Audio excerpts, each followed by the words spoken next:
記念すべき第20回大会だったが、台風による悪天候が鈴鹿に集まった全ての人々を苦しめた。暴風雨のため土曜日のスペシャルステージは中止。決勝当日、台風は日本海に抜けたものの、三重県地方には雨雲が残り、レースは一日中雨の中での戦いとなった。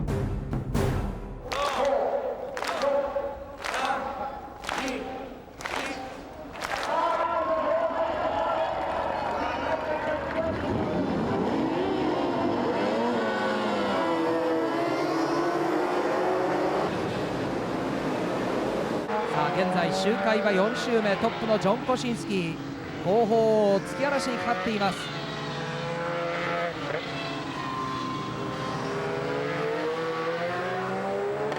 先行逃げ切りを狙う4番のホンダジョン・コシンスキーがトップに立ち、33番の伊藤真一がその差を縮める。間もなくトップ争いは2台の接近戦となった。さあトップ争いになりました。ジョン・コシンスキーの後ろに伊藤真一が迫ってきた。さあ1コーナーだ。コシンスキーの後ろから伊藤真一ピタリとついた。さあ1コーナーから2コーナーへ。ラップタイムコシンスキー2分35秒936、伊藤真一2分34秒859。伊藤真一がラップタイムを上回っている。さあ S3、 さあどこで勝負を挑むのか。コシンスキーが抑えている。元世界グランプリ 250cc チャンピオンのジョン・コシンスキーはこの年からホンダに移籍し、スーパーバイク世界選手権を戦っていた。対する伊藤は4年間の世界グランプリ参戦を経て全日本に復帰。慣れないスーパーバイクに手間取っていた。さあ伊藤が勝負を仕掛けた。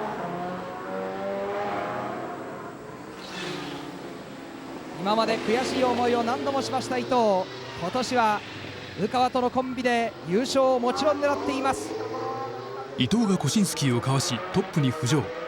そしてこの後4メーカーのワークス勢を次々とトラブルが襲った。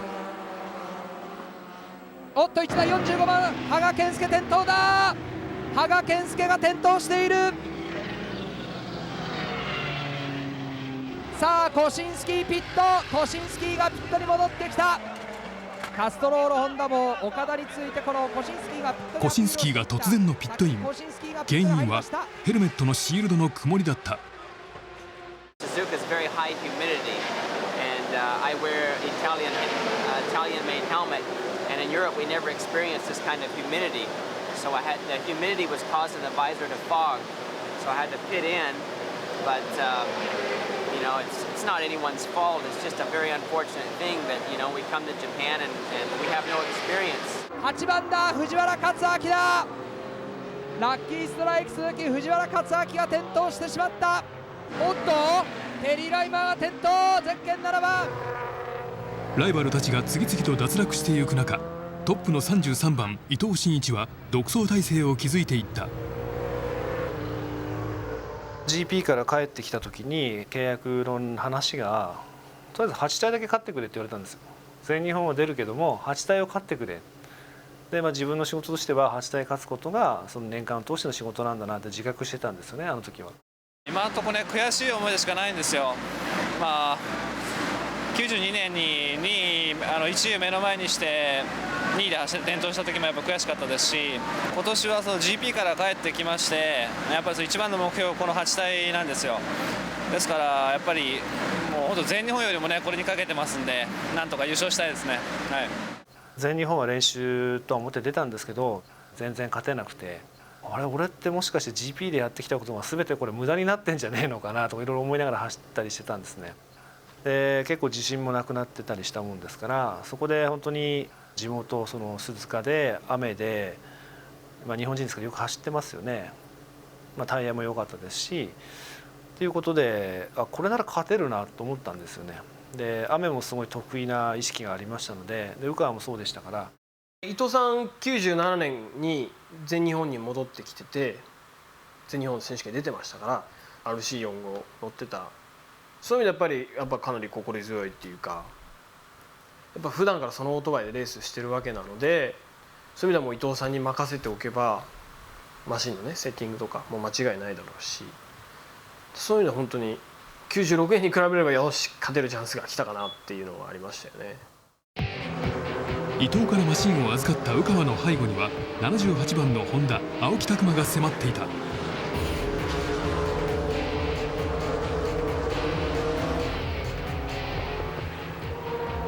鵜川のペース2分33秒9、青木拓磨2分33秒0。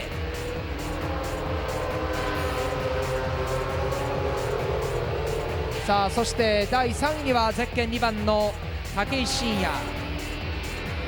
兄の信篤とペアを組む青木拓磨は1995年から2年連続で全日本スーパーバイクのチャンピオンを獲得。この1997年には世界グランプリの 500cc クラスを戦っていた。対する鵜川も世界グランプリの 250cc では2年目のシーズンを迎えていた。間もなく青木拓磨がピットに入ることは分かっていたが、2人の GP ライダーによる接近戦は見応え十分だった。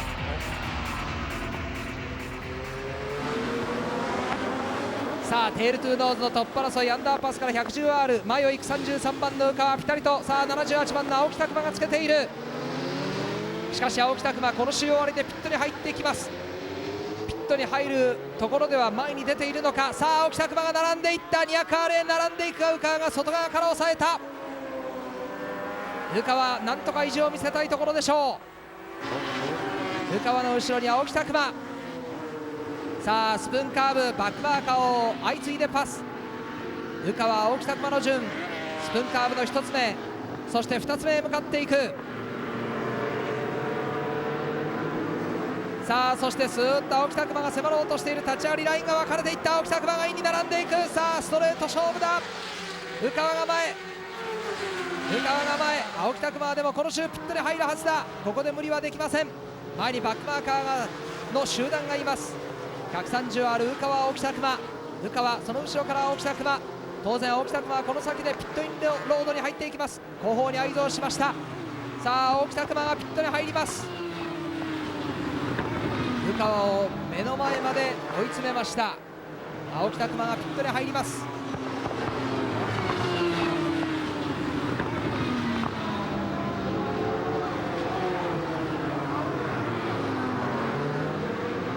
3位には川崎の2番両明武石真也のペアがつけていた。しかしスタートから間もなく2時間というところでキャブのトラブルが発生。大きくポジションを落としてしまう。そしてその後もトラブルやアクシデントが続出した。最終コーナー転倒はラッキーストライク鈴木ゼッケン8番秋吉康介だ。さてヘアピンで100番が転倒という情報が入りました。おっと78番が転倒したか。2台絡んでいる。さあ860番ティーマーサと絡んでしまったか。ウルトラマンホンダ。レース中盤吉村の芹沢小西組が3位に浮上。そして序盤のトラブルで交代したホンダの4番コシンスキー・ワロス組が4位までポジションを挽回してきた。間もなく小西の背後にバロスが迫り3位争いが接近戦となった。しかし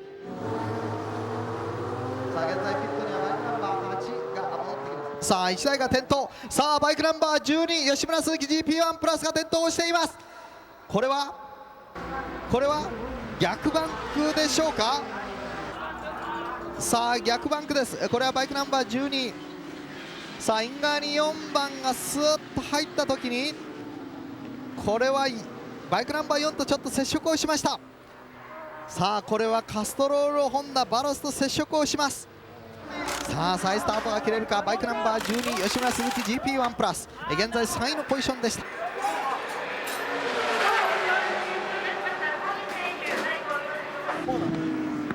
さあバイクナンバー78が転倒という情報が入ります。さあそして2位を走行していたヤマハの22番スコット・ラッセルがスローダウン。リアタイヤ、これはひょっとしたらエアーが抜けてしまっているんでしょうか。上位陣が脱落、また1台増えてしまいました。これで4番のコシンスキー・バロス組が2位に浮上した。一方33番の伊藤鵜川組は確実にトップの座をキープしていた。トップで何もなければいいんですけど、僕8台でいっぱい痛みもしてるんで気抜かずに頑張ります。午後5時35分、例年より1時間以上も早くライトオンのサインが出された。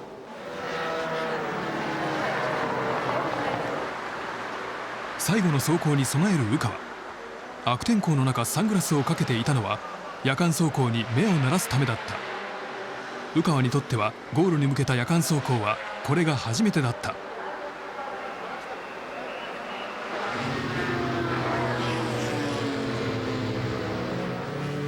まもなく試験に向かってきます。さあクリスチャン・サロンはちょっと何か合図をして、バイクナンバー33の伊藤真一がピットロードに向かってきます。さあ伊藤真一がピットロードに向かってきました。カートールはじーっと待っています。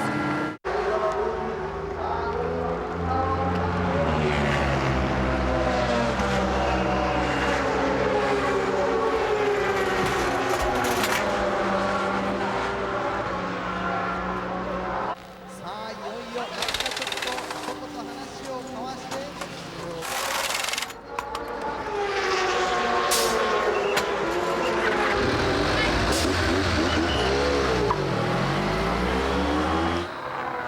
さあ鵜飼がピットを離れた。約16秒のストップです。ガスチャージをしたんでしょう。当然のことでしょう。さあ伊藤真一は一つの仕事も成し得たのか。いろんな歴史の中でこの伊藤真一選手というのは非常に長い歴史を持っています。さあ一つの仕事をやり遂げたベテラン、プロフェッショナルと言ってもいいでしょう。残り時間は1時間を切りました。伊藤からマシンを託された鵜飼。暗闇の中濡れた路面での走行は決して気を抜けない。そして傍目からは順調そのものに見えたが、残り30分あたりからラップタイムが急激に落ち始めた。僕のパートに変わってね、ラスト30分かな、ちょっとエンジントラブルがあって、で上が回らなくなったというか、もちろん全然走らなくなっちゃって、ドライであのマシントラブルが出てたらタイムもちろん全然遅いから絶対抜かれてたはずなんですよ。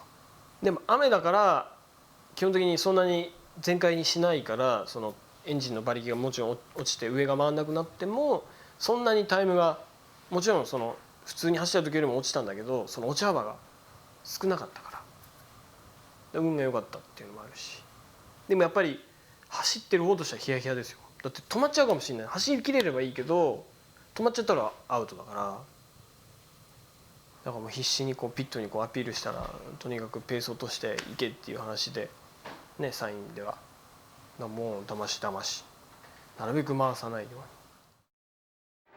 さあ残り時間はあと15秒。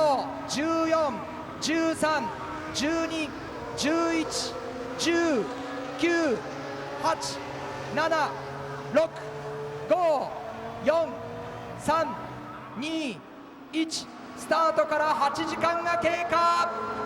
さあこの次トップが戻ると、いよいよ栄光のチェッカードフラッグが振られます。無事通過をしました。さあそしてまもなく試験結果は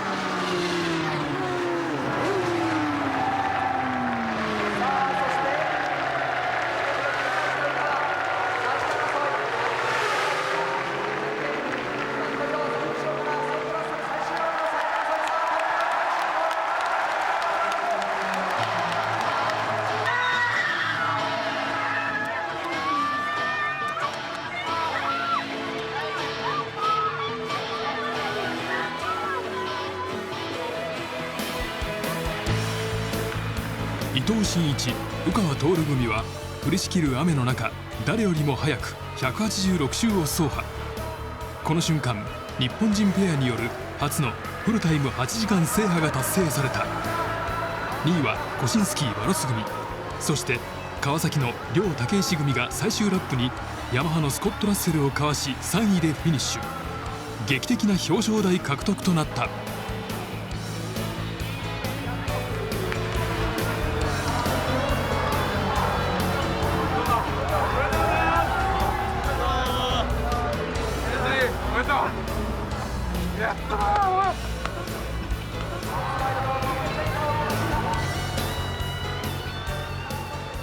チェッカーを受ける瞬間っていうのは、まず最終コーナー降りてくると観客席がすごいフラッシュでパチパチパチいっぱい光ってるのね、真っ暗の中を。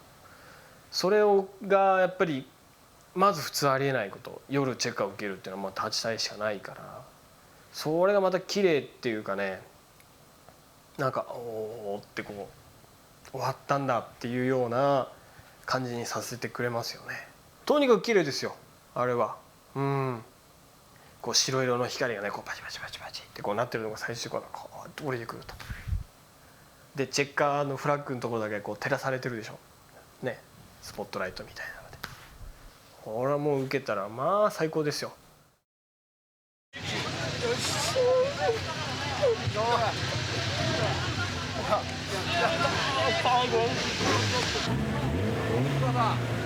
めでとうございます。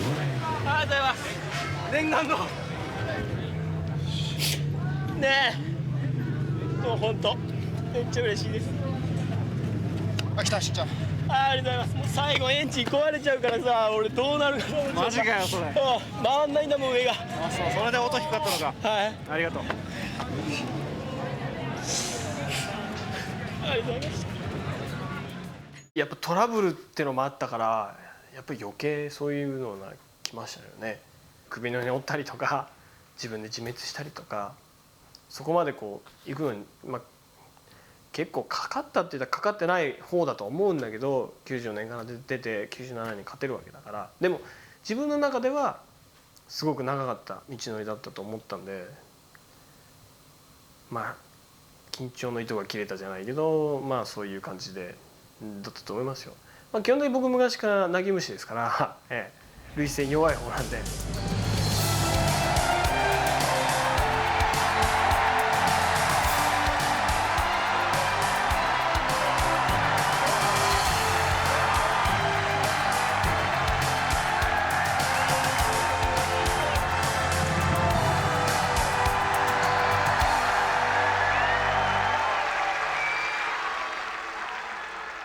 残り、45分ぐらい羽化は走ったんですけども、やっぱりその92年自分もその、トップにあと 2,3 秒迫って残り30分で転倒してたんで、やっぱそういうのも思い出しながら、何事もないように、祈るような気持ちでしたけど、今2位と3位があったんですけども、やっぱり1位っていうのはやっぱり格別ですね。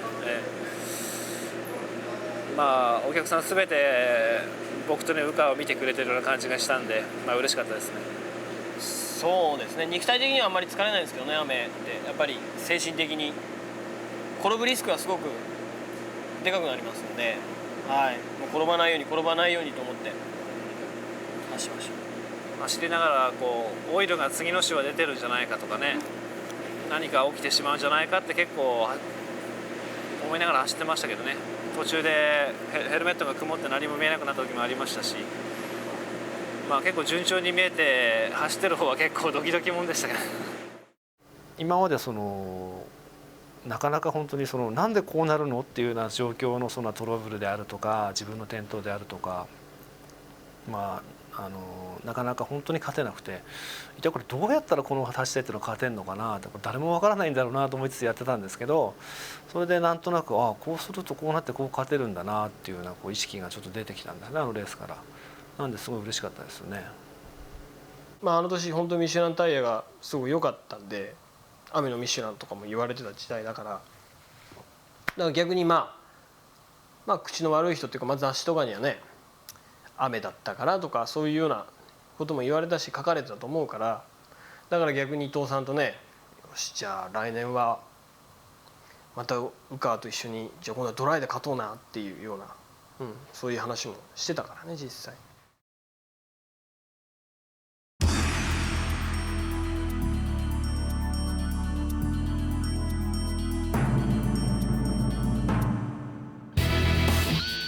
1998年の第21回大会は4台の激しいトップ争いで幕を開けた。33番は前年と同じ体勢で連覇を目指す伊藤真一。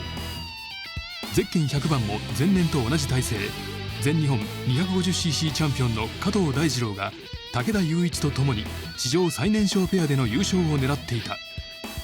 ゼッケン4番世界グランプリ 500cc に参戦中の岡田忠幸は5月に負傷した左手首の痛みを抱えながらの力走。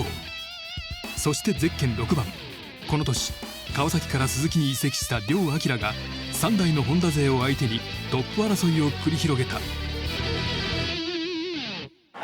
まだ痛みは当然ね、長丁場なんで出るとは思うんですけども、だいぶ無理は効くようになりました。100% とは言えないですけども、でもそれでもかなり回復してます。8体は速いだけじゃ勝てないんで、とりあえず運を引き寄せられるように、コンスタントに走りたいなと思ってます。去年よりだいぶいいんですよ。調子良すぎてちょっと不安ですね、今のところ。はい、何もないようにいろいろ進めてきたんですけども、8体ばっかしはね、運もありますし、何があるか分かんないですからね。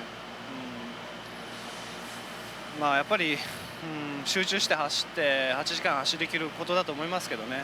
あまり欲をかかないで。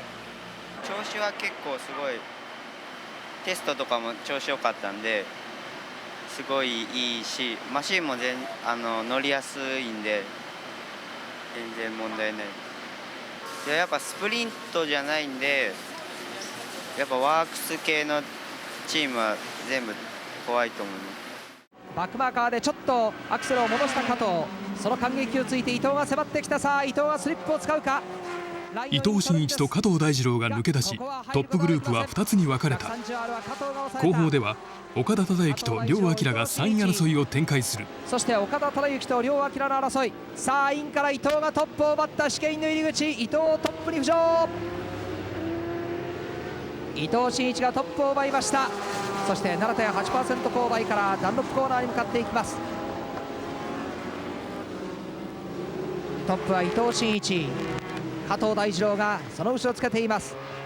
同じラッキーストライクから、タイヤは伊藤がミシュラン、加藤はダンロップです。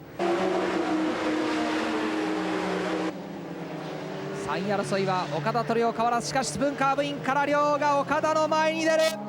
岡田ちょっとこのスプーン失敗してしまった。その感激をついて両が3位に浮上。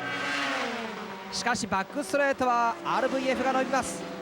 岡田があっさりと両の前に出るでしょう。やはり前に出ました。岡田3番手を奪い返している。 130R は伊藤がトップを奪いました。 130R 伊藤がトップ、加藤が2番手、そして試験に帰ってまいります。伊藤がトップで試験へ、加藤が2番手、岡田3番手、両4番手です。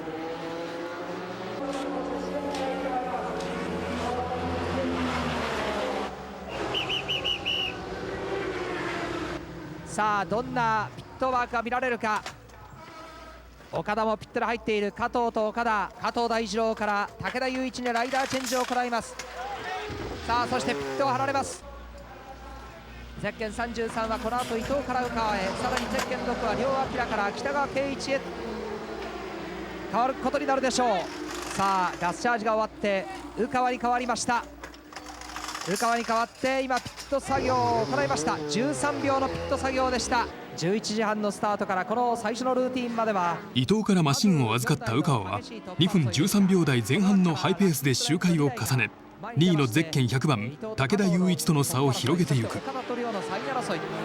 展開されてきて最初のルーティンを去年は雨でね、優勝したんですけど、みんな雨で勝ったんだなんて言われ方してるんで、今年は、ドライでも、また同じような結果を望みたいなと思いますけど。ピタリとつきました。後方からは1台のマシンが2分12秒台のハイペースで追い上げていた。バックストレートに入りました。北側のスリップに入った羽賀紀之。さあスリップにつきました。外側にラインを取っていく。ゼッケン1番ヤマハの羽賀紀之は前年に全日本チャンピオンを獲得。この年からスーパーバイク世界選手権にフル参戦を開始していた。鈴鹿8体では自身2度目の優勝を狙っていたが、スタートを担当したペアライダーサイモン・クラファーが予選の転倒による負傷でペースを上げることができず、その遅れを羽賀が取り戻していた。自分の中で、全力尽くせば、ある程度いいところはいけると思うんで。武田が逃げるストレートはホンダのマシン。羽賀は鈴木の北川圭一とかつてのチームメイトコーリン・エドワーズをかわし3位に浮上。そしてついに2位の武田雄一を射程に捉えた。さあ試験の飛び込み勝負になりそうだ。インラインを取った羽賀紀之、外側から武田が抑えている。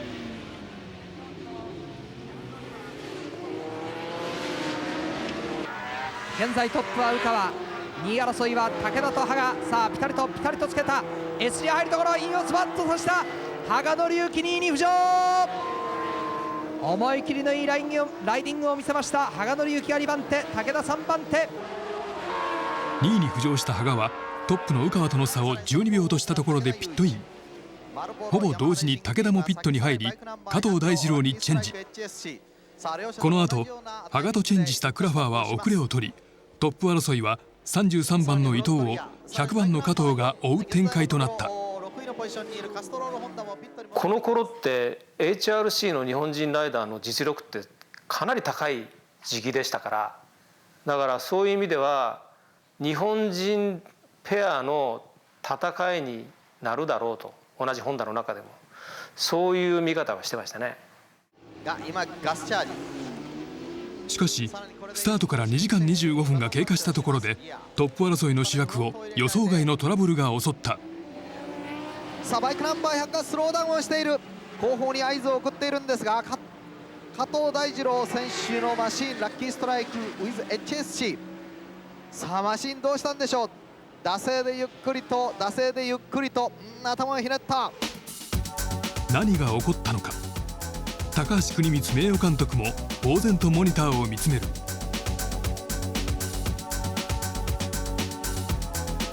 バックストレートからマシンを押してきた大二郎は疲労困憊。チームスタッフはマシンの修復を試みる。しかしチェーンが外れてエンジンのケースが破損。修復は不可能だった。ありえないと思いながらやってたんだけどありえたですよね。チェーン外れるっていうのはあれが最初で最後、最後ってこれからまだレースが続きますから分かりませんけど、僕のその HRC の長いレース経験の中ではチェーン外れたっていうのは初めてでしたね。100番の加藤武田組が脱落。トップの33番伊藤宇川組は独走態勢となった。そしてその他の上位陣を次々とトラブルが襲った。鈴木の両明を相手に2位争いを展開していた岡田が突然ペースを落としピットイン。なんとリアのアクスルシャフトが抜けそうになっていた。岡田はリアタイヤを交換し戦列に復帰するが大きくポジションを落としてしまった。そして2位を走行していた鈴木の両明が突然ストップ。燃料系のトラブルだった。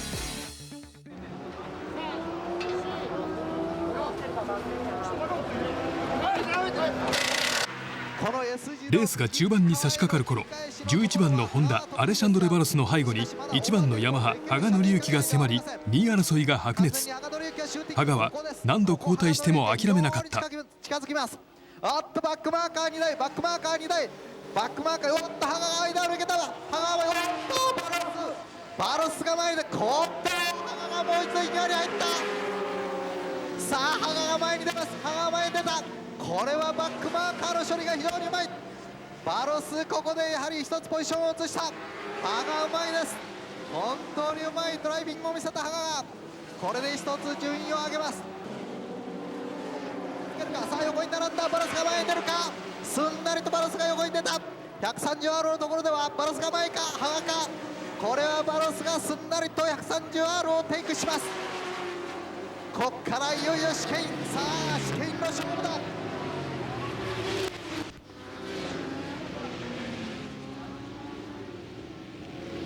羽賀がちょっと首をかしげながら行きました。これは失敗したのではなくて何か問題が起きたのか。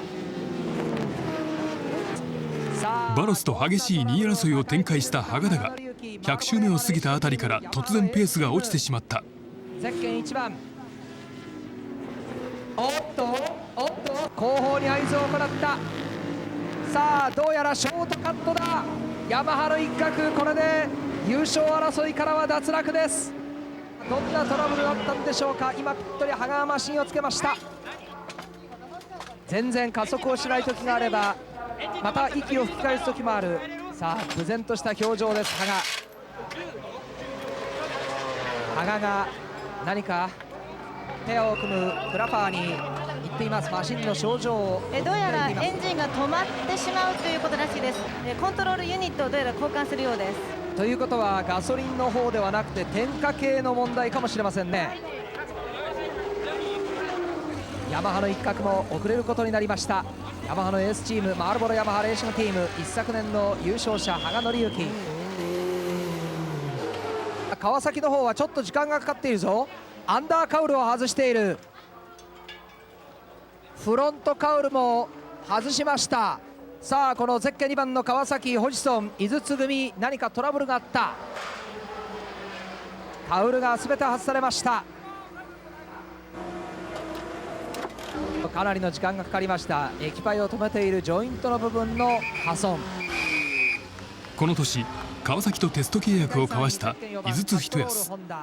当初はワールドスーパーバイクライダーの柳川明と組む予定だったが、柳川の負傷によりニール・ホジソンと組むことになった。スペシャルステージでは3番手のタイムをマークし、自らの存在をアピール。しかし決勝ではトラブルに襲われた。この悔しさこそがその後の活躍のきっかけとなったことは言うまでもない。現在は井筒一康が乗っています。昨日のスペシャルステージ素晴らしいアタックを見せてくれました。レースは4時間を経過。安定したハイペースで周回を重ねる伊藤宇川組は2位のジュベルノーバロス組におよそ1分の差をつけていた。 RC45 を巧みにコントロールしています。先ほどは2分12秒229、118周目の試験に差し掛かっています。1位と2位の差は1周ごと2秒ずつ広がります。そしてレースが残り3時間となるところで大きなアクシデントが発生した。18周を終了します。おっと森脇レーシング2コーナー、いや2台接触で炎上しています。1台はこれは森脇から、さあこれはゼッケン8番だ。ゼッケン8番マールボロヤマハレーシングチーム、マシン燃えているのはヤマハファクトリーだ。8番は羽賀健介、これはつらい。再スタートは難しいでしょう。そしてもう1台は梨本圭 NTT 森脇レーシング。残り2時間、トップの宇川は後続におよそ1分10秒のアドバンテージを築いていた。しかしバックストレートで1台のマシンが多量のオイルを吹き、その清掃作業のためペースカーがコースイン。鈴鹿8体史上初めての出来事だった。4番が現在ピットに入った。バイクナンバー4カストロールホンダ、現在コーリン・エドワーズがピットに入ってきます。今のところ 130R から、裏ストレートに、かけてペースカー、オイルが出ているためにペースカーが入ります。さあそうなりますとトップバイクナンバー33ラッキーストライクホンダのマージンがなくなってくるという情報が入ります。これまでに築いたアドバンテージがなくなってしまうのではないか。伊藤宇川組のピットには不安がよぎる。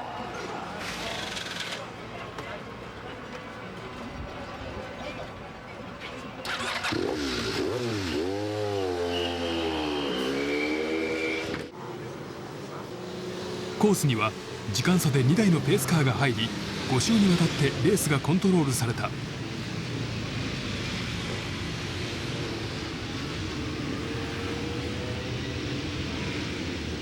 さあレース再開です。グリーンフラッグが振られます。レース再開です。さあスタートを切っていった。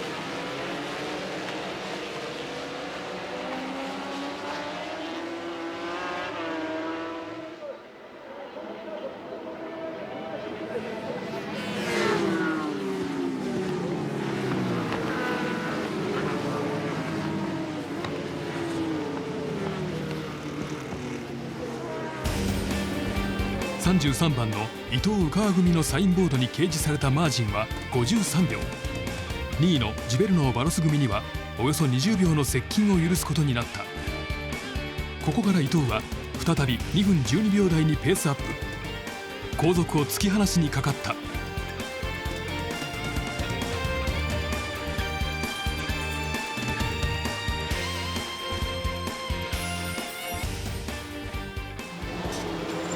午後6時45分、伊藤が最後のピットイン。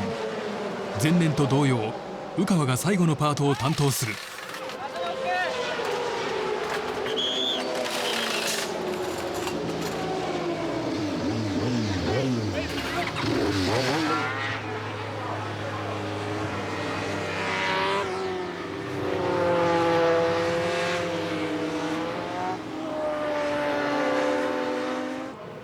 雨の時よりは多分ね、宇川もそんなにリスクが少ないと思うんで、多分どんなペースで走れば勝てるか分かってると思うんで、今年はちょっと安心して見られますね。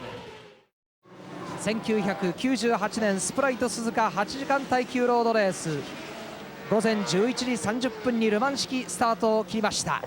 21回目の真夏の祭典、序盤から激しいトップ争いが展開されました。そのトップ争いから中盤にかけて抜きに出てきたのが伊藤慎一、宇川徹組。その後はリードを着々と築いて後続に大きなアドバンテージを持ちました。終盤に入ってペースカーが出て、そのアドバンテージが半分に削られたものの、その後また着実に後続を離しました。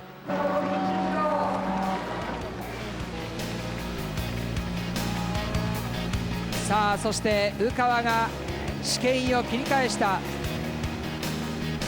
さあ、最終コーナーだ。チェッカードフラッグも用意されてくる。さあ、拍手で迎えられようとしています。今チェッカー高々と取られました。宇川徹ガッツポーズ優勝。ゼッケン33番伊藤慎一、宇川徹組が212周を走り切り、史上初の同一ペアによる連覇を成し遂げた。2位にはジベルノー・バロス組、トラブルを乗り越えたエドワーズ・岡田組が3位に入り、14年ぶり3回目のホンダによる表彰台独占となった。い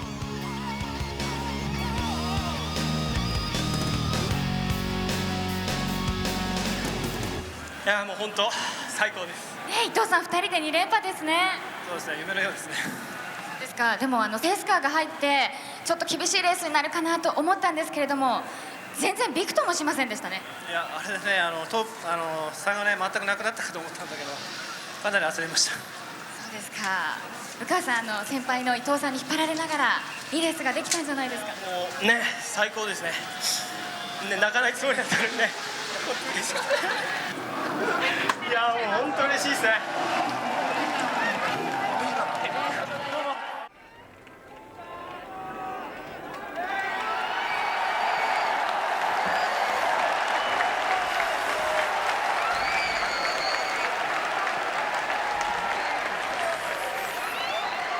国内のシャンパンボトルから盛大なシャンパンシャワーが選手、宇川徹選手、第2位がセテ・ジベルノ選手、アレッシャンドロ・マウス選手、第3位コーリン・エドワーズ選手、岡田智之選手。さあ、レースは連覇をしました。4、5、4、3、2、1、結果。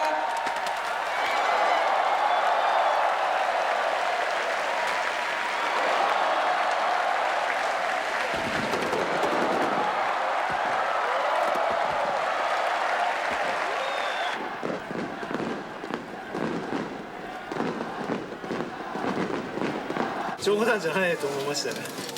タイム差全くなくなったと思ったんで、かなり焦りました。本当パニックでしたね。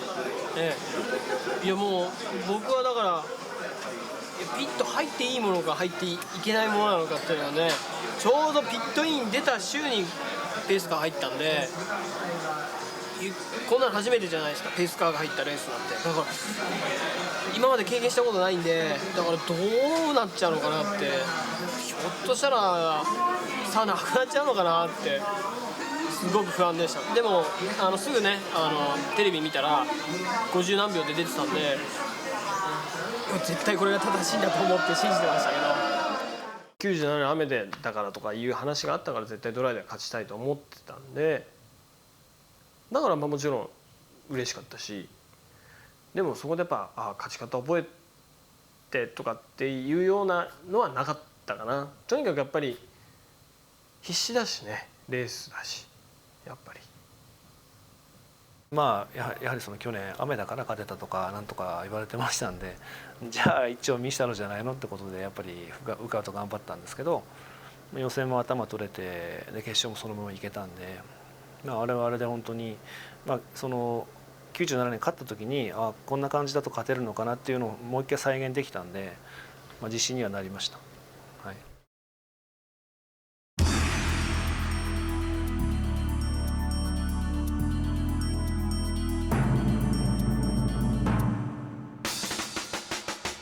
2年連続ウィナーの伊藤鵜川組は1999年も優勝候補の筆頭だった。しかも伊藤真一が2年連続でポールポジションを獲得していた。前に随分テストもしてますし、準備も整ってますので、あとは思いっきりやるだけですね。ただ長いですからね、本当に何もないように気を引き締めて頑張ります。ゼッケン2番の川崎は井筒と柳川のペアがようやく実現した。それもちろん優勝したいですね、そのためにみんな頑張ってるんで頑張ります。伊藤さんたち3連覇かかってますけど、それだけは阻止したいですね。加藤玉田組に続く4番手はゼッケン41番のヤマハ羽賀紀之。スタートライダー初めてなんでちょっと緊張してますね。いい順位でラコーニ選手に渡せればいいなと思ってます。続いて岡田バロスの世界グランプリ 500cc ペアが5番手につけた。最初のヒートでトップグループについていければ特に問題ないと思うんで、勝負は多分2回目3回目の暑い時期の勝負になると思うんで、そこでがっちりと抑えたい。このラッキーストライクで3連覇阻止ですから頑張ります。ライダーです。そしてその後ろにつけている3番手伊藤が全日本のスーパーバイクを戦うライダーです。岡田、加藤、伊藤のホンダ勢、そしてヤマハの羽賀、川崎の柳川。序盤から激しいトップ争いを繰り広げたのは前日のスペシャルステージでトップ5につけたライダーたちだった。ここから3台のホンダ勢が後続を引き離し始める。その後ろが羽賀紀之です。まもなく5周を終えようという最終コーナーへ。序盤のスプリント並みの激しい戦いが展開されています。コントローラインを通過、ラップタイムは2分10秒台に上がってきています。今の週は加藤大二郎2分11秒。そしてスタートから30分、早くもトップグループの1台にアクシデントが発生した。おっと土煙が上がった。これはラッキーストライクホンダだ。伊藤真一だ。逆バンク伊藤真一転倒。さあこれは同一ペアの3連覇はかなり難しくなってきた。伊藤再スタートを切る。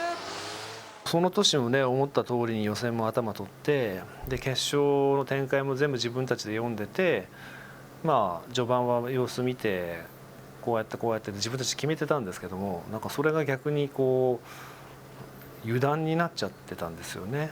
で逆バンクであれっていう間に転んじゃって、なんだ今のはみたいな感じで、今思えば本当にちょっとなんていうか余裕じゃないんですけど隙があったんですよね。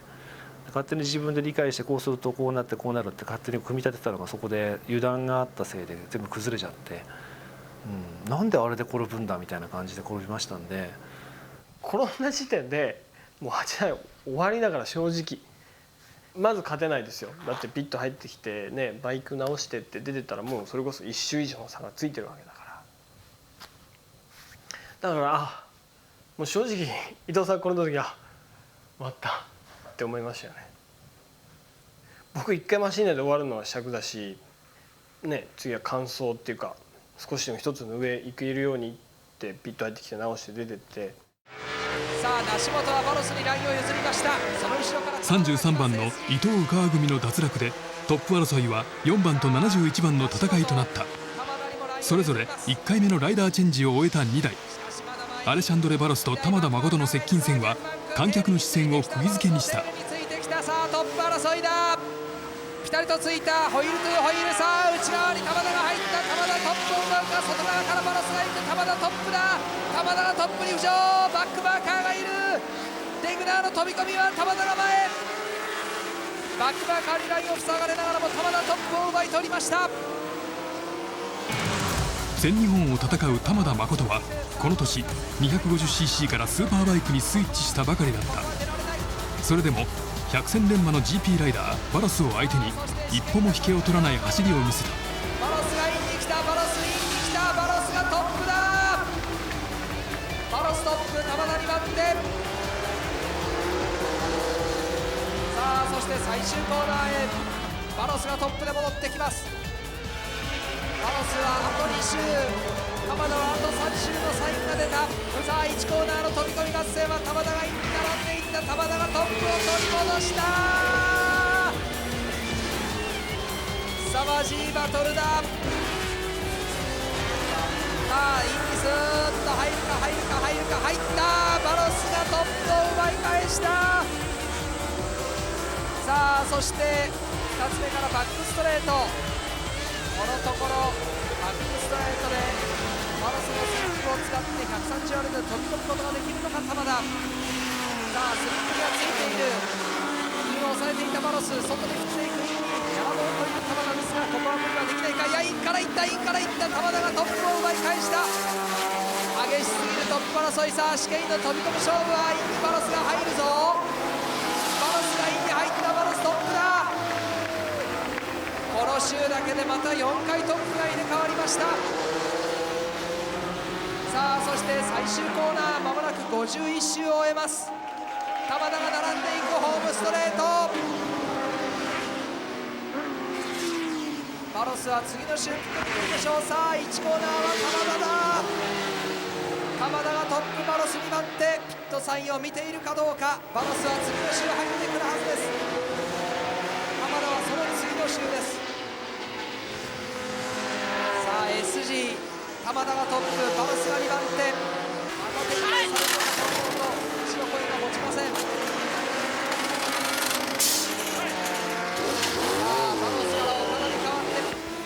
そして加藤大二郎がマシンにまたがった。タイヤの交換終わった。さあピットを出ていく。4番と71番のトップ2は2回目のライダーチェンジが終了。58周目、再び加藤が岡田をかわしその差を広げにかかった。そしてトップ争いは緊迫した状況のままレース中盤に突入。ここで雨が落ち始めた。モードでしょうか。これは柳川と井筒のオンボードなんですが、かなり強い雨、これ当然のこと速いスピードで走っていますから、雨がポンポンポンポン当たるとかなり雨が強く感じるんですが、さあそして今情報によりますと各ピットではレインタイヤの用意がされているようです。雨はこれから強くなるのか、それともすぐに止むのか。タイヤ選択は微妙だった。レインか、それともカットスリックか。3位を走行していた川崎の井筒は前後ともレインに交換。しかし井筒自身はレインタイヤとは認識していなかった。そしてスリックタイヤのまま走行を続けるバロスは玉田との差を広げ独走態勢を築いていた。スリックタイヤでの走行は不可能と判断したチームはバロスにピットインのサインを送る。しかしバロスは一向にピットに入る気配を見せなかった。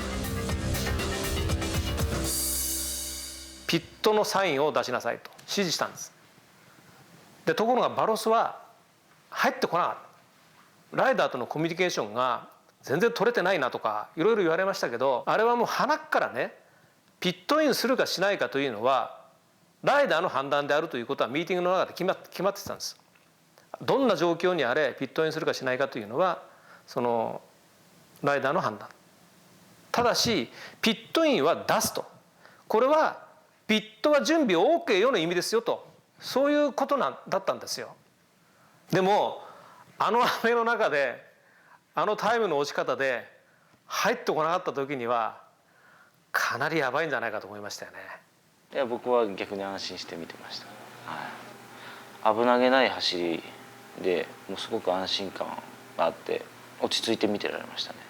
彼だけでペースが速かったんで、もう多分雨の状況を読みながらその都度やっぱり雨の量も変わりますし、そういうものを把握しながら多分走ってるんだろうなと自分の中では安心して見てられましたね。スリックで走るという方が無謀ですよね。でもやっぱりバロスにしてみれば自信があったんでしょうね。だから我々はもう彼の判断に任せるしかなかったんです。間もなくバロスの判断は的中した。雨は上がり、路面は徐々に乾いていく。一度はレインタイヤで出ていった井筒だが、すぐにピットに入り、リアタイヤだけカットスリックにチェンジした。それでもペースアップできない井筒はもう一度ピットに入り、フロントタイヤもカットスリックにチェンジ。このドタバタの間にスライト・エドワーズ組に3位の座を奪われてしまった。結果的には雨が小降りになってきて、そのハーフウェットになってくるに従って、バロスの判断って正しかったとかね思ったけど、でもそれは結果そうなっただけですよね。あれ以上もっと降ったら俺たちの方が不利になったかもしれないし、だから分かんないね。結果 OK だったけど、8タイヤだけじゃなくレースっていうのはやっぱりそういうもんですよね。2位の玉田もスリックタイヤのまま走行を続けたが、トップから大きく離されてしまった。その差はおよそ17秒。大二郎はトップ岡田の追撃に移る。しかし午後4時過ぎ、再び雨が落ち始め、トップ争いの主役が足元をすくわれてしまう。さあストッパーズボールペナルティーですが、さあ1台、これは加藤大二郎か。加藤大二郎が転倒してしまった。加藤大二郎が転倒してしまいました。2位を走っておりましたティームコータカと櫻井本田、加藤大二郎は転倒 S2 でした。加藤大二郎東コースをショートカットしてピットに戻った大二郎。この後マシンを修復して再スタートを切るが、8位までポジションを落としてしまった。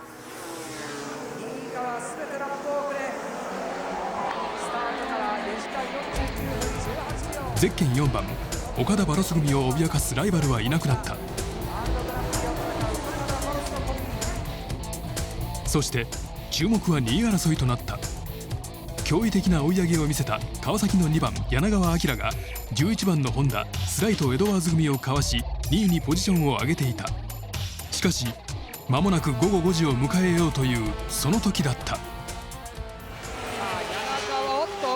マシンがスローダウン、これはガス欠かもしれない。ガス欠かもしれない。川崎レーシングチームゼッケン2番柳川スローダウン 130R、 これは予定よりも早く抜け返ってくることになるでしょう。雨降って柳川の周回数を3周増やしたと。僕は絶対持たないって言ったんですよ、燃料が。でも途中でペースも落ちてるし持つっつって、でリザーブタンクもあるからっつって、でガス欠したんですよ。もっとちゃんと組み立てて、その燃料とか考えて、そういうタイヤ、雨降った時のタイヤとかっていうのを後からみんなとも話したんですけど、もうボロが出たねと、何かあった時にやっぱり対応できてないと、もう来年はちゃんともっと考えてやろうって言って。そして2年連続ウィナーの意地を見せ、10位までポジションを挽回した宇川徹。2分10秒台のハイペースで追い上げていたが、バイクナンバー33の伊藤が転倒した。これはどこだ。ちょっと胸が痛い。さあ大丈夫か、大丈夫か。さあ宇川です、失礼、宇川です。宇川がドライビングをしていたんですが、優勝は無理なんだから目立たなきゃいけないわけじゃないですか。だからもうベストラップ狙いなんですよ。で僕はその雨上がりぐらい走り始めて、ちょうどその前にベストラップにかなり近いタイム出して、よしこの週だと思って行ったら縁石乗っちゃって、もちろん雨上がりだから縁石濡れてたから普通だったら大丈夫だったんだけど、乗っちゃって結局転んでボロボロになったんだけど、とりあえず僕戻ったの、ピットにしたらいけで直しようがなかったから、もう結局そこでリタイアしてるんですけど、でも結局ねベストラップでだって何の意味もないんだけど、ファーストテストはしても。でもやっぱり意地じゃないけど、そういうのがありますよね、やっぱライダーとして。午後6時40分、トップの岡田が最後のピットイン。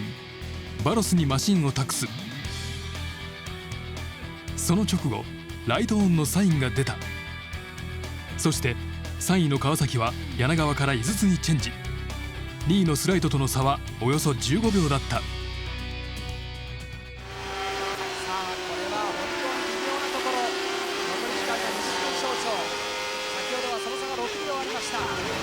ソフトコンパウンドのタイヤを履いた井筒は激しい追い上げを開始。タイヤがどこまで持つのか、それは分からなかった。しかし井筒は全力でスライトを追いかけた。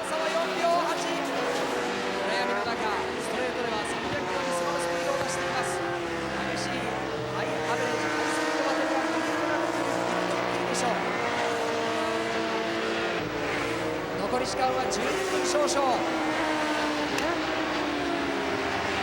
展開されるということになります。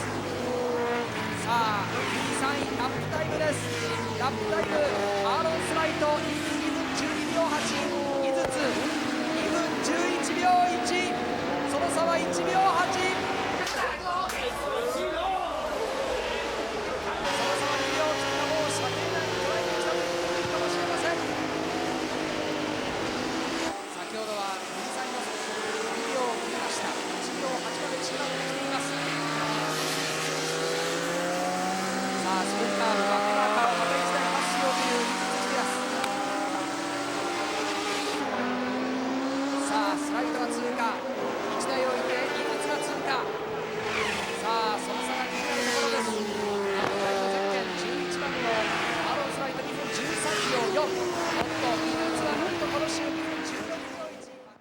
207周目、ついに井筒のタイヤが音を上げた。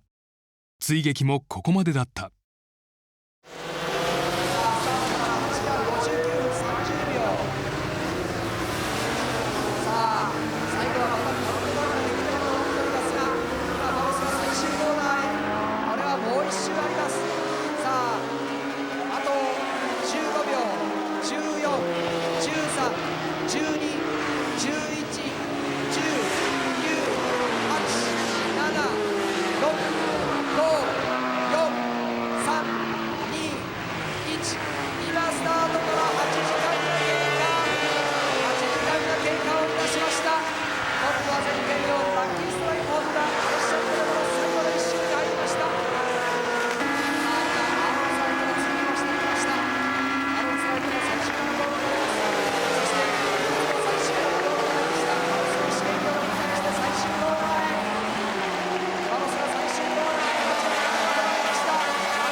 強かったけど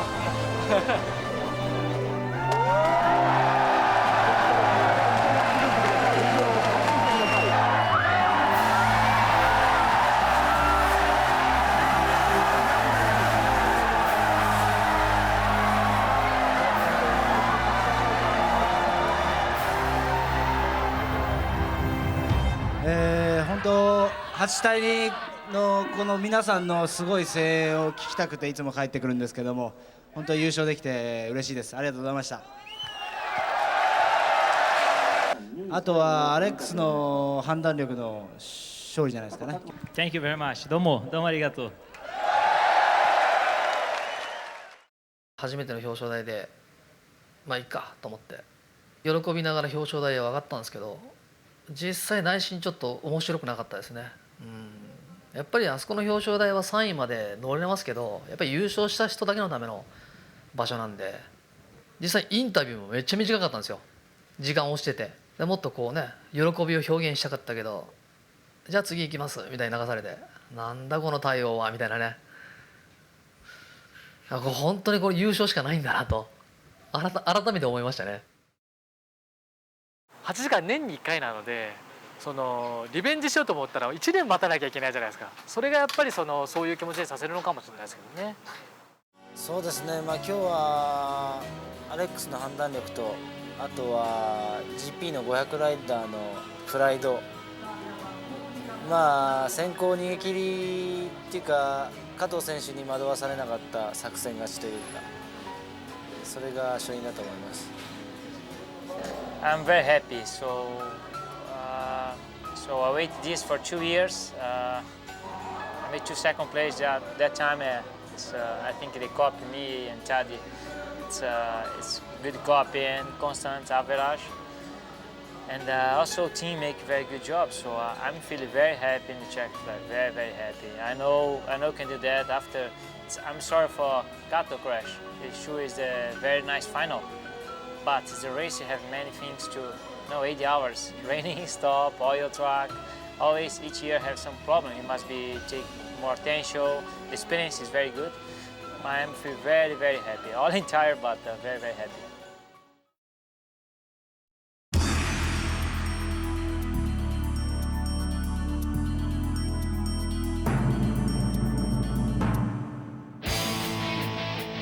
20世紀最後の大会には世界グランプリのスーパースターがやってきた。この年からホンダで 500cc を戦っていたバレンティーノ・ロッシが初登場。ワールドスーパーバイクライダーのコーリン・エドワーズとペアを組んだ。この年ホンダは2気筒のニューマシン VTR1000SPW を投入。ロッシ・エドワーズ組に加えて2チームをエントリーした。ゼッケン4番は世界グランプリ 250cc を戦う2人、宇川徹と加藤大二郎のペア。33番は伊藤真一と岡田忠之。2人とも2度の優勝経験を持つだけに最強コンビの呼び声が高かった。しかしレースウィーク中の転倒で岡田が負傷。伊藤のペアは鎌田岳に変更された。そして前年の大会で激しいトップ争いを演じた2人がペアを組んだ。玉田誠とアレッシャンドレ・バロス。マシンは前年のワークスマシン RC45 だが戦闘力に不安はなかった。41番のヤマハはワールドスーパーバイクライダーの羽賀紀之と全日本チャンピオンの吉川航。羽賀がスペシャルステージでトップタイムをマーク。ヤマハにとっては1988年以来のポールポジションとなった。ゼッケン7番の鈴木は両明と北川圭一の全日本ペア。2人とも鈴鹿8隊は9回目、ペアを組むのは3回目だった。そしてゼッケン2番の川崎、前年に3位表彰台を獲得した柳川明と井筒一康が再びペアを組んだ。この年の井筒は絶好調。スーパーバイク世界選手権の日本ラウンドでダブルウィンを決め、全日本でも3連勝。そして金曜日の刑事予選では2分7秒台のスーパーラップを叩き出し、ライバルを圧倒した。素晴らしかった。何度か出ましたね。7秒台出した時には割れんばかりの拍手でしたよ。そうですか。ありがとうございます。これはストレートの最高速に影響を与えそうだ。さあホームストレートどうだ。エドワーズの後ろスリップについて井筒。しかし1コーナーは1から井筒のレース序盤、井筒はエドワーズを相手に激しいトップ争いを展開。続く両、玉田、吉川までの5台がトップグループを形成した。次々と現れる周回遅れをかわしながらのトップ争い。その中から早くも1台が脱落した。ポールポジションからスタートした吉川が16周目の 130R で転倒。ピットに戻ってマシンを修復するが大きくポジションを落としてしまう。4台となったトップグループはなおも接近戦を展開。この時ゼッケン4番のホンダ加藤大二郎はフロントタイヤのマッチングに苦しみ、トップから20秒遅れの7位を走行していた。エドワーズ玉田井筒3番手にポジションを下げました。初めて井筒3番手までポジションを下げました。いよいよバレンティーノ・ロッシが登場。グランプリのスーパースターが初めての8体でどんな走りを見せるのか、大いに注目を集めた。トップを走る玉田もピットに戻ってくるはずです。それから川崎のピット前もそろそろ準備が行われてきました。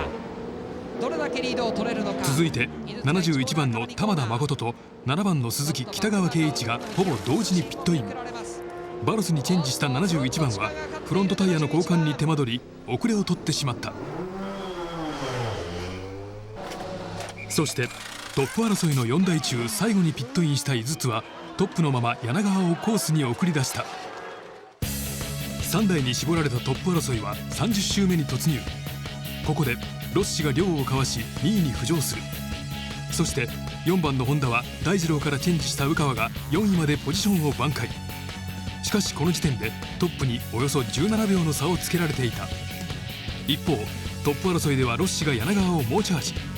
ヘアピン立ち上がりの 200R では周回遅れのマシンをうまく利用して柳川をパス。ついにトップを奪ったロッシはそのままの勢いで後続を引き離しにかかる。天才の名を欲しいままにするロッシは 125cc と 250cc の世界チャンピオンをそれぞれ2年目に獲得してきた。この鈴鹿8体では2年目のジンクスを破り参戦1年目で頂点に立ってしまうのか。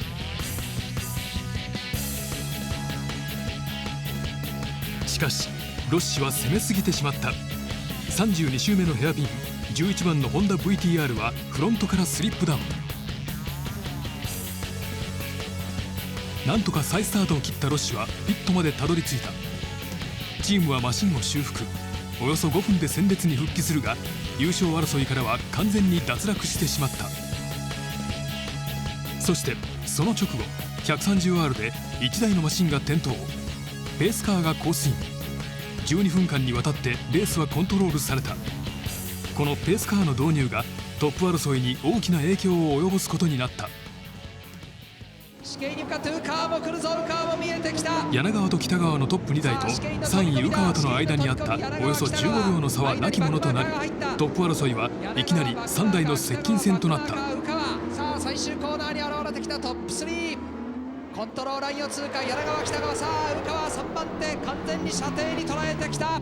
年下のライダーと組むのが初めてだった。それまでいつも全部先輩ライダーだったから、逆にそういう意味では僕がやっぱりちょっと引っ張らなきゃいけないんじゃないかなって思ったのは初めてあのレースだし、実際あの年は僕の方がタイムも良かったし、逆に僕は大二郎を引っ張っていったような展開だったから。この周回完全に射程に捉えてきた鵜川並んでいく。北川の外側から2番手に浮上、2番手に上がってきた。さらに 130R は柳川を抑えた。柳川、鵜川、北川と変わりました。さあそして試験に向けて鵜川ラインをインに取った。さあ勝負を挑んだ、勝負を仕掛けてきた。さあどうだ、鵜川インからトップだ。かつてこの鵜川柳川は2人コンビ組んで4体勝ったことがあります。かつて鵜川と柳川はコンビを組んで4体を制覇したこともあるが、さあ鵜川が試験でトップを奪った。鵜川トップでコントロールラインを通過。レースが再開されてからわずか2周、北川と柳川を立て続けにかわした鵜川がトップに浮上。鵜川はここから一気に後続を引き離し10周でおよそ5秒のマージンを築き上げた。ここで鵜川が柳川からトップを奪っています。おっと1台がスリップダウン。さあバイクナンバー71の玉田がスリップダウンを期した。これは大変だ。5位のポジションにいたバロス。さあバロスと玉田は非常に昨年素晴らしいドッグファイトを展開した記憶があります。完全に臨戦態勢を取った。そしてトップ争いが再び接近戦となった。それぞれ2回目のライダーチェンジを終えた4番の本田と2番の川崎、 GP ライダーの加藤大二郎を全日本スーパーバイクライダーの井筒一康が攻め立てる。逆番からの 7.8% 勾配へ。もうやはりこのトップの争い、ここに集中するしかありません。おっと井筒がマシンが触れた。落ち着いて精神旅行して、さあ前にはバックマーカー、これは2台ともうまく、おっと井筒が出た。井筒トップに出た。なんとこのうまさ、素晴らしいテクニック。加藤大二郎のマシンが触れる。さあしかし今度は加藤大二郎トップスピードが高いですから、さあドラフトからラインサイドバイサイド、1コーナーはどちらだ。1コーナーはどちらが加藤だ。もうなんてことでしょう。さあこの加藤大二郎対井筒、この2人は当然このドッグファイトをどれまで続けるんでしょうか。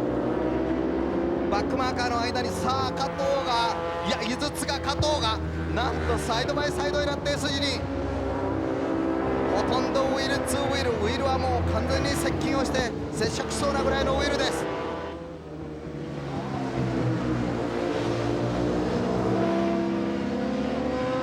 さあイン側からまたもや同じように、この試験員はやはり井筒の方が速いか。この井筒はやはり試験員が得意か、スプーンも得意だ。さあこの試験員で完全にやはりマークラインを工作する。しかしもちろんこの直線になると加藤大二郎またもやドラフトサイドバイサイド、横にラインを変えた。さあ1コーナーの突っ込みはどうだ。加藤藤がいや井筒が抑えた、井筒が抑えた。これは何かの流れが変わるのか。井筒が抑えた。前の年3位になってるんでまた2位3位じゃいらないと。でその年、ワールドスーパーバイクから8体まで5連勝して鈴鹿に臨んだんで、自分としてももうノリノリですよね。でも絶対勝つんだっていう自分の気持ちもあったし、チームもねすごい一丸となって今年の8体は行くぞっていう気持ち、やっぱり去年の悔しさもあるし、一番僕が乗れてるシーズンで来てるんで、やっぱり勝つぞっていう気持ちが前面に出て、レース展開もやっぱりそういうレース展開になりましたよね。逆に伊豆さんやっぱり8体に勝ちたいっていう思いがすごく強かったと思うから、それがその年ライバルだったのは僕らだったからだとホンダだったんですよ。正直僕と大二郎の速さがあれば、転倒さえなきゃ絶対いけると思ってましたね。で逆に VTR って乗ったことなかったし、2気筒マシンっていうのも初めてだったんで、その辺は結構どんなバイクなんだろうって、そういう意味では25に近い乗り方ですごく簡単に乗りこなせるような感じだったんで、そういう意味では本当ね、僕とあの年は大二郎本当淡々とちゃんとお互いの仕事をしっかりこなしてっていう。井筒と大二郎の激しいトップ争いの最中、上位を走行していた33番のホンダ伊藤真一がレグナーカーブで転倒。再スタートしたものの大きくポジションを落としてしまった。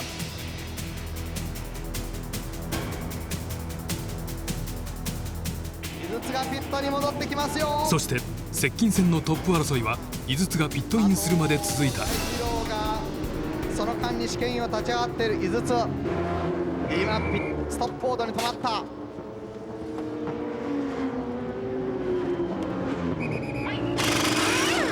ガスチャージが終わった。リアフロントは変えられる。速い。バイクナンバー4の加藤大二郎がピットに戻ってきた。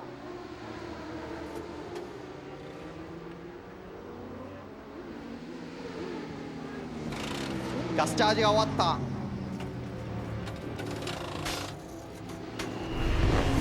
ナウラップがウカートの方がトップ2台がそれぞれ3回目のピットストップを終えて、井筒は柳川に、大二郎は宇川へとチェンジ。間もなく柳川の前に出た宇川がその差を広げてゆく。思うようにペースアップできない柳川。ゼッケン2番の川崎はやや井筒寄りのセットアップだった。スプーンカーブでおっとエドワーズが転倒した。エドワーズが転倒。これはスプーンの内側だぞということは 200R から 250R にかけての転倒です。今日のフリー走行で岡田が転倒したんですが、そこと同じようなところでカストロールホンダ121周目、11番のホンダコーリン・エドワーズが転倒。34位まで後退した順位を9位まで挽回していたが、追撃もここまでだった。バレンティーノ・ロッシ初めての8体チャレンジはリタイアに終わった。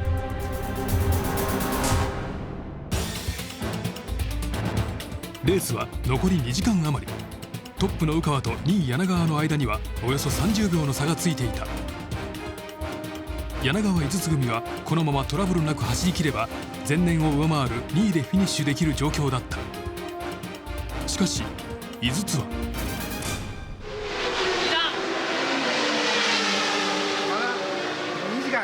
やもう勝負やで。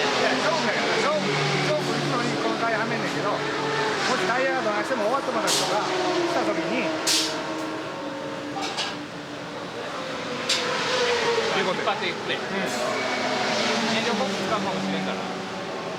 僕の目は言ってましたねそのぐらいやっぱりこうやっぱ上を追いかけるんだっていう集中にしてましたよね。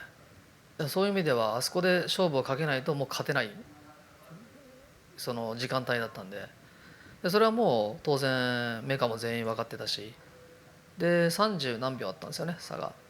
で最後の僕のセッションでとりあえず20秒台10秒台まで詰めれれば、あと夜間走行になったら何があるか分かんないんで柳川に任せれるんで、柳川も夜間走行早かったんで行くかという話で、7時間経過した時点で、あの順位走ってたらそれはやっぱ狙いに行くのが、ライダーの使命でもありますからね。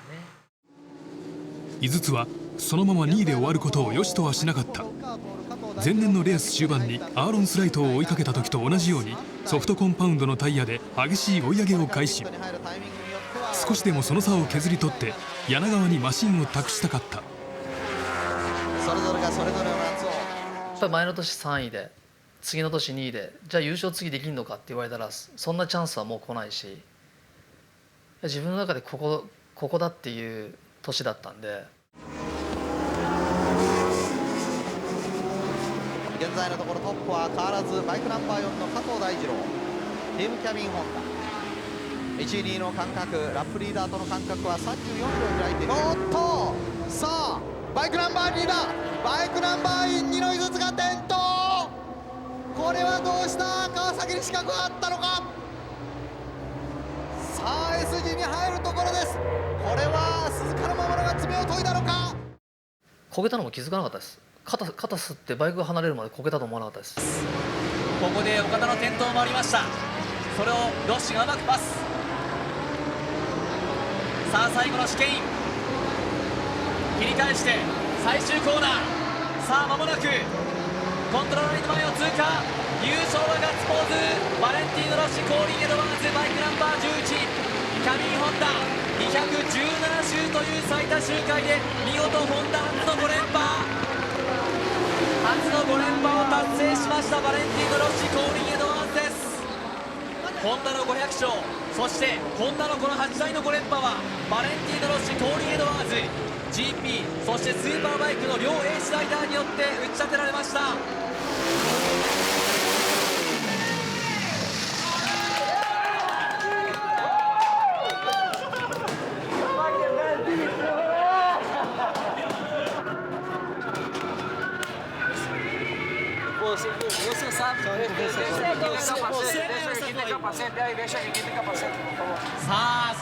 ホンダの11番バレンティーノ・ロッシとコーリン・エドワーズのペアが217周の新記録で優勝。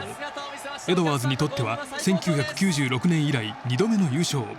そしてロッシの2年目のジンクスは鈴鹿8台でも発揮された。岡田とバロスは1999年の再現ならず惜しくも2位。そして3人のライダーが走った7番の鈴木、亮、加賀山、渡辺のチームが3位表彰台を獲得。宇川加藤組までのトップ4台が新記録の217周を走破した。鈴木は3人がもちろん3位の表彰台に上がります。優勝したこれはバレンティーノ・ロッシとコーリン・エドワーズが今この大きなトロフィーを掲げました。21世紀の鈴鹿8台はバレンティーノ・ロッシ、コーリン・エドワーズの元にこのトロフィーは渡りました。そしてここから友達ということでロッシコールが残っていますね。This year very much better because last year we are in front, but we was in front, but I crashed. This year we take more quiet and more feeling with the bike and more feeling with Colin, and it's all okay.